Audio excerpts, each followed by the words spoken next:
మీ business ఏదైనా మీ ఊర్లో promotion చేయాలంటే అది సుమన్ టీవీతోనే సాధ్యం. ఇప్పుడే సంప్రదించండి.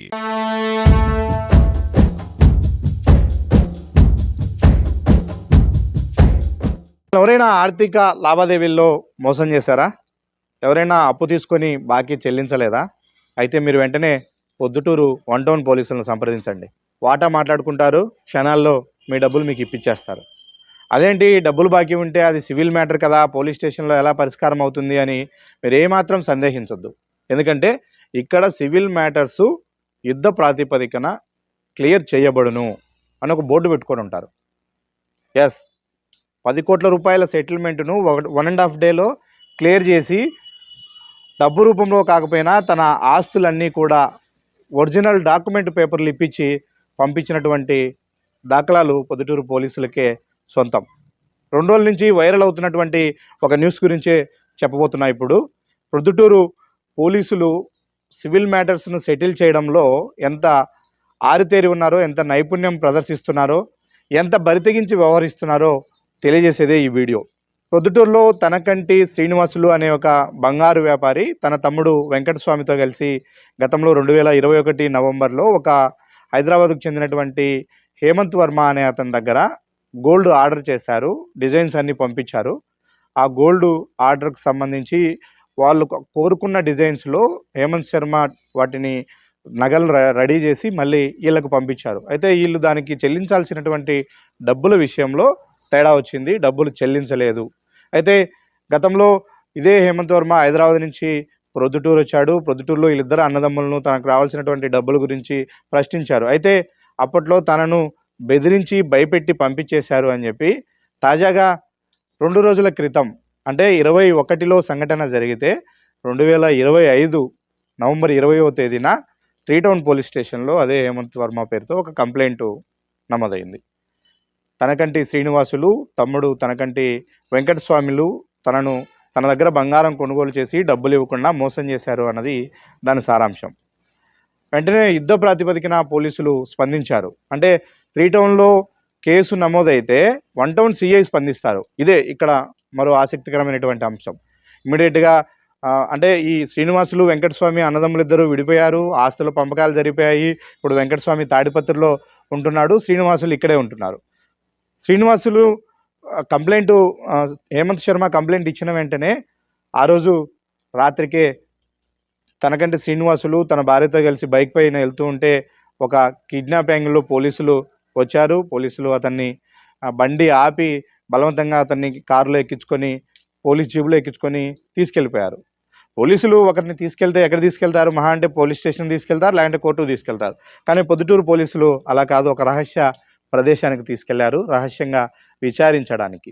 ఎందుకంటే ఇది సివిల్ మ్యాటరు, వాళ్ళు అఫిషియల్గా విచారించడానికి లేదు కాబట్టి గుట్టుచప్పుడు కాకుండా విచారించి తనను బెదిరించి హేమంత్ వర్మ అనే అతనికి డబ్బులు ఇప్పించాలి అన్నది ఒప్పందం. ఈ ఒప్పందానికి మధ్యలో వసంత్ అనే ఒక విజయవాడకు చెందినటువంటి ఒక పోలీస్ ఆఫీసరు మధ్యవర్తిత్వం వహించారు. ఆయన కూడా నేరుగా పొద్దుటూరుకి వచ్చి ఈ సీన్ అంతా కూడా పర్యవేక్షించారు. అంతకన్నా ముందు తాడిపత్రిలో ఉన్నటువంటి వెంకటస్వామిని 1 టౌన్ సిఐ తిమ్మారెడ్డి వెళ్ళి అక్కడికి మఫ్టీలో వెళ్ళాడు. ఆయన్ను లిఫ్ట్ చేసి తీసుకొచ్చారు. ఇద్దరిని తీసుకొచ్చి ఒక ప్రైవేట్ గోడంలో ప్రొద్దుటూరులో ఉంచారు. వాళ్ళను సాయంత్రం వరకు కూడా అనేక రకాలుగా ఇబ్బందులు పెట్టారు. ఖచ్చితంగా డబ్బులు కట్టాల్సిందే, కట్టకపోతే మాత్రం మీరు ఇక్కడి నుంచి వెళ్ళలేరు, జరిగే పరిణామాలకు మీరే బాధ్యత తీసుకోవాల్సి ఉంటుంది అన్ని కోణాల్లో పోలీసులు బెదిరించారు. ఒక సామాన్యుడిని పోలీసులు బెదిరిస్తే ఆ స్టైల్ ఆఫ్ యాక్షన్ ఎలా ఉంటుందో మనం ఊహించుకోగలం. ఆ యాంగిల్లోనే బెదిరించారు. అయితే తమ దగ్గర డబ్బులు ఏమీ లేదు, అసలు ఆ లావాదేవీలకు సంబంధించి తన తమ్ముడు చేసినటువంటి డబ్బు అది, తనకు సంబంధం లేదు, తన తమ్ముడే అప్పు అది, కాబట్టి అతన్నే అడగండి అన్నా కూడా వినిపించుకోలేదు. అన్నదమ్ములు ఇద్దరిని కూడా బంధించారు. తన తమ్ముడిని విచక్షణారహితంగా పోలీసులు కొట్టారని కూడా తనకంటి శ్రీనివాసులు మీడియాతో చెప్తూ కన్నీటి పర్యంతమైనటువంటి పరిస్థితి. ఇద్దరిని తీవ్రంగా బెదిరించారు నిన్న సాయంత్రం వరకు. అయితే డబ్బులు ఇప్పటికిప్పుడు క్యాష్ రూపంలో ఇవ్వలేము అని చెప్పడంతో మీ ఇంటికి వెళ్దాము, నీకున్నటువంటి ఆస్తిపాస్తుల డాక్యుమెంట్స్ అన్నీ ఇప్పించు అంటూ నేరుగా పోలీసులే స్వయంగా తీసుకొచ్చి తన ఇంట్లో కూర్చొని తన ఆస్తిపాస్తులు, తను ఏదైతే గోల్డ్ షాప్ నడుపుతూ ఉన్నాడో దానికి సంబంధించినటువంటి తాళాలను అన్నింటినీ తీసుకొని వెళ్ళిపోయారు. తాడిపత్రిలో వెంకటస్వామిని అదుపులోకి తీసుకున్నటువంటి సీసీ ఫుటేజ్ రికార్డ్ అయింది. ఇతన్ని తీసుకెళ్తున్నటువంటి సీసీ ఫుటేజ్ రికార్డ్ అయింది. ఇంట్లోకి వచ్చి కూర్చొని ఇద్దరు సిఐలు, విజయవాడ నుంచి వచ్చినటువంటి ఒక పోలీస్ ఆఫీసర్ కూర్చొని సెటిల్మెంట్ మాట్లాడుతున్నది, ఆస్తి పత్రాలు తీసుకుంటున్న సీసీ ఫుటేజ్ రికార్డ్ అయింది. అన్నీ కూడా సాక్ష్యాధారాలతో సహా ఉన్నాయి. అయితే ఇవి పోలీసులు సేకరించి కేసును క్లియర్ చేసే సాక్ష్యాధారాలు కాదు, పోలీసులను అడ్డంగా బుక్ చేసేటువంటి సాక్ష్యాధారాలు ఇవి. ఒక సివిల్ మ్యాటర్లో పోలీసులు చూపించినటువంటి అత్యుత్సాహానికి అద్దం పట్టేటువంటి సీసీ ఫుటేజ్లు ఇవన్నీ, ఎవిడెన్సెస్ ఇవన్నీ. అయితే కంప్లైంట్దారుడు ఎక్కడున్నాడో తెలియదు, కానీ వీళ్ళు మాత్రం యుద్ధ ప్రాతిపదికన దీనంతా కూడా సెటిల్ చేశారు. ఆస్తిపాస్తులతో సహా వాళ్ళ పత్రాలతో సహా తీసుకెళ్ళిపోయినటువంటి పరిస్థితి కనిపిస్తూ ఉంది. ఈరోజు రాత్రి అదుపులోకి తీసుకుంటే రేపు సాయంత్రం వరకు విచారించి సాయంత్రానికి ఆస్తులన్నీ కూడా బలవంతంగా తీసేసుకునే ప్రయత్నం చేశారు. అప్పటికి కూడా ఈ వ్యవహారం బయటికి రాలేదు. కనీసం తన ముందే తన భర్తను పోలీసులమని చెప్పి తీసుకెళ్తూ ఉంటే తర్వాత ఏ స్టేషన్కి వెళ్ళినా కూడా తన భార్యకు సమాధానం చెప్పేవాళ్ళు లేరు. తన భర్తను ఏం చేశారో కూడా తెలియని పరిస్థితుల్లో ఆమె సాయంత్రం వరకు ప్రొద్దుటూరులో ఉన్నటువంటి అన్ని పోలీస్ స్టేషన్లు తిరిగింది.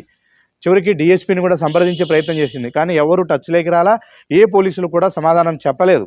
తన భర్త ఎక్కడున్నాడని కానీ, తీసుకెళ్లామని, విచారణ చేస్తున్నామనో, కేసు ఫైల్ అయిందని కానీ ఏ విషయాలు చెప్పకుండానే చేశారు. చివరికి ఆమెకు వేరే గత్యంతరం లేక స్థానిక ఎమ్మెల్యే వరదరాజుల రెడ్డిని సంప్రదించారు.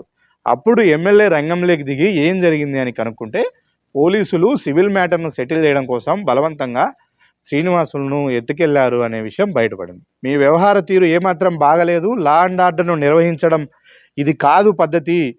ఇలాంటి విషయాలు బయటకు వెళితే ఈ ప్రభుత్వానికే చెడ్డ పేరు వస్తుంది. ఇవన్నీ ప్రజల్లో తప్పుడు సంకేతాలు తీసుకెళ్తాయి. ఒక రకంగా చెప్పాలంటే ఎమ్మెల్యే గట్టి వార్నింగ్ ఇచ్చారు. మర్యాదగా తీసుకెళ్ళినటువంటి వ్యక్తిని తన ఇంట్లో వదలండి, వాళ్ళ బంధువులకు సమాచారం ఇవ్వండి, కేసును కేసులాగా డీల్ చేయండి అంటూ ఎమ్మెల్యే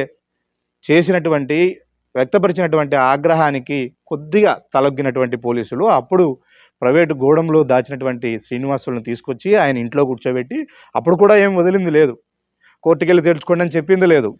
నీ దగ్గర డబ్బు లేకపోతే వాళ్ళకు 10 కోట్లు 11 కోట్ల రూపాయలమైన బంగారు తీసుకున్నావు నువ్వు, దాదాపు 9,860 గ్రాముల గోల్డ్ అది. కాబట్టి దానికి సంబంధించినటువంటి డబ్బు రూపంలో కానీ ఆస్తి రూపంలో కానీ ఆ డబ్బులు తిరిగి చెల్లించాల్సిందే, ఈ సెటిల్మెంట్ మేము క్లియర్ చేయాల్సిందే అంటూ పోలీసులు శ్రీనివాసులు ఇంట్లోనే కూర్చొని తన ఇంటి రిజిస్ట్రేషన్ డాక్యుమెంట్లు, తన మిగతాకు సంబంధించినటువంటి ఆస్తిపాస్తుల డాక్యుమెంట్లతో పాటు తను బంగారంగా నడిపేటువంటి షాపు తాళాలను కూడా తీసుకొని అప్పుడు వెళ్ళారు. వెళ్ళిన పోలీసులు మీడియా ప్రశ్నిస్తే ఎక్కడా కూడా ఎవరు సమాధానం చెప్పిన పరిస్థితి లేదు. తిమ్మారెడ్డి గత 2 రోజులుగా సివిల్లోనే ఉన్నాడు. ఆయన సివిల్ డ్రెస్లోనే మొత్తం వ్యవహారం నడిపించాడు. 3 టౌన్ సిఐ యూనిఫామ్తో నేరుగా తన ఇంకొక 2 పోలీస్ సిబ్బందిని తీసుకొని శ్రీనివాసులు ఇంటికి వచ్చారు. మా మధ్యవర్తిత్వం వహించినటువంటి వసంత్ అనే పోలీస్ ఆఫీసర్ వచ్చాడు. అందరూ కూర్చొని పక్కాగా సెటిల్మెంట్ చేశారు. ఇది ఇంత జరుగుతున్నా, ఇంత ఎవిడెన్సెస్ సీసీ ఫుటేజ్తో సహా బయటపడుతున్నా నిన్న సాయంత్రం వరకు, ఈవెన్ ఈ రోజు వరకు కూడా ఏ ఒక్క పోలీసు ఉన్నతాధికారి దీనిపైన స్పందించట్లేదు. ఇంత న్యూస్ వైరల్ అవుతున్నా కూడా పోలీసుల వ్యవహార తీరు పట్ల ఏ ఉన్నతాధికారి ప్రశ్నించిన దాఖలాలు లేవు, సమాధానం చెప్పిన దాఖలాలు లేవు. అంటే పైనున్నటువంటి ఉన్నతాధికారులకు, పైనున్నటువంటి పోలీసు అధికారులకు తెలిసే ఇదంతా జరిగిందా? తన డిపార్ట్మెంట్లో ఉన్నటువంటి ఉన్నతాధికారులకు తెలియకుండా ఒక సిఐ ఇంత విధంగా వ్యవహరిస్తే రేపు తన ఉద్యోగానికి ఇబ్బంది కలుగుతుందనే భయం అతనికి ఉండదా? ఎస్, మనకు అందుతున్నటువంటి విశ్వసనీయ సమాచారం ప్రకారం పోలీసు రేంజ్ కార్యాలయం స్థాయిలో రికమెండేషన్స్ వచ్చాయి. అంతకు మించి స్థాయిలో కూడా దీన్ని డీల్ చేయండి, మీరు ఏమైనా చేయండి, మీకు ఫ్రీ హ్యాండ్ ఇస్తున్నాము, డబ్బులు సెటిల్ చేయండి అంటూ ఆదేశాలు వచ్చాయి. అందుకే పొద్దుటూరు పోలీసులు ఇంత అత్యుత్సాహాన్ని ప్రదర్శించారు. 3 టౌన్లో కేసు అయితే 1 టౌన్ సిఐ లీడ్ తీసుకొని ఈ టీంని అంతటిని కూడా ఫాలోఅప్ చేశాడు, ఆయన నడిపించాడు.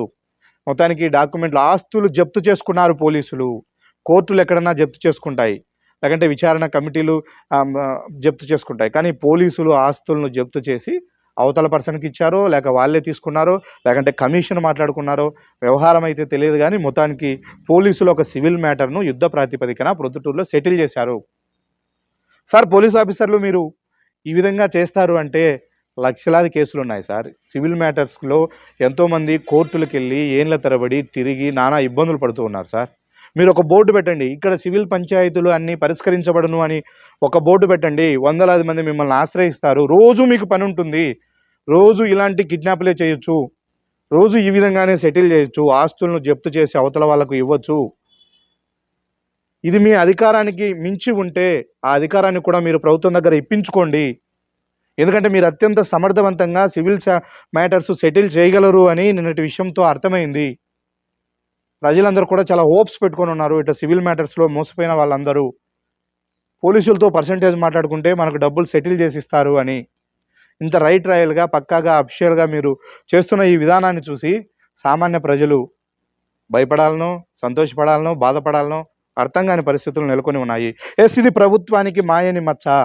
పోలీస్ స్టేషన్లో లాకప్లో ఉన్నటువంటి ఒక వ్యక్తి చనిపోతే లాకప్ డెత్ కింద పరిగణించి ఏ విధంగా పోలీసులపైన అనుమానాలు వ్యక్తం చేస్తారో, పోలీసులపైన విచారణ సాగిస్తారో, సేమ్ సివిల్ మ్యాటర్లో నిన్న పొద్దుటూరు 1 టౌన్ 3 టౌన్ పోలీసులు వ్యవహరించిన తీరు పట్ల కూడా అంతే విచారణ చేయాల్సినటువంటి అవసరం ఉంది. అంతే తీవ్రంగా దీన్ని పరిగణించాల్సినటువంటి అవసరం ఉంది. ఇలాంటి సివిల్ మ్యాటర్స్ చేయడంలో ప్రభుత్వము, పోలీసు ఉన్నతాధికారులు పోలీసులకు ఫ్రీ హ్యాండ్ ఇస్తే జరగబోయే పరిణామాలు ఏ విధంగా ఉంటాయో ఒకసారి ఊహించుకోండి. లా అండ్ ఆర్డర్ ఎటువైపు వెళ్తుందో ఊహించుకోండి. బాధితుడికి న్యాయం చేసే ప్రయత్నమే తాము చేశామని పోలీసులు సమర్థించుకోవచ్చు. కానీ పోలీసులు చట్టానికి లోబడి వ్యవహరించాల్సి ఉంటుంది.